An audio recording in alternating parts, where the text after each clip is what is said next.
Virus কি কখনো নিষ্পাপ হতে পারে? এমন কি হতে পারে যে ভাইরাসের সবকিছুই আছে কিন্তু সেটা কখনো রোগ তৈরি করে না? চলো আমরা দেখে ফেলি। যখন একটা পূর্ণাঙ্গ ভাইরাসের কেন্দ্রে আমরা নিউক্লিক অ্যাসিড হিসেবে ডিএনএ অথবা আরএনএ পাবো এবং সেই নিউক্লিক অ্যাসিডের চারপাশে প্রোটিন দ্বারা গঠিত ক্যাপসিড আবরণ পাবো, সেই পূর্ণাঙ্গ রোগ তৈরিকারী ভাইরাসকেই আমরা বলে থাকি ভিরিয়ন। কিন্তু যদি এমন হয় যে আমাদের নিউক্লিক অ্যাসিডও রয়েছে, নিউক্লিক অ্যাসিডের চারপাশে আমাদের ক্যাপসিডও রয়েছে, কিন্তু সেই ভাইরাসটা কোনো রোগই তৈরি করতে পারে না, তাহলে সেই নিষ্পাপ ভাইরাসকে আমরা বলে থাকি নিউক্লিয় ক্যাপসিড। যদি এমন হয় যে শুধুমাত্র একটা সংক্রামক আরএনএ রয়েছে কিন্তু কোনো ক্যাপসিড নেই, সে আরএনএটাও রোগ তৈরি করতে সক্ষম, তাকে বলা হয় ভিরয়েড।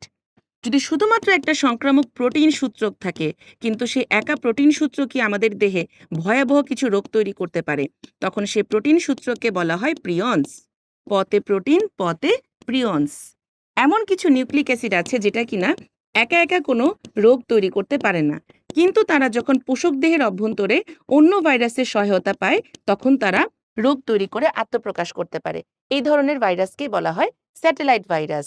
এই যে আমাদের কিছু স্পেশাল ভাইরাস বা ভাইরাসের প্রকারভেদ রয়েছে, এদেরকে বলা হয় সাব ভাইরাল সত্তা।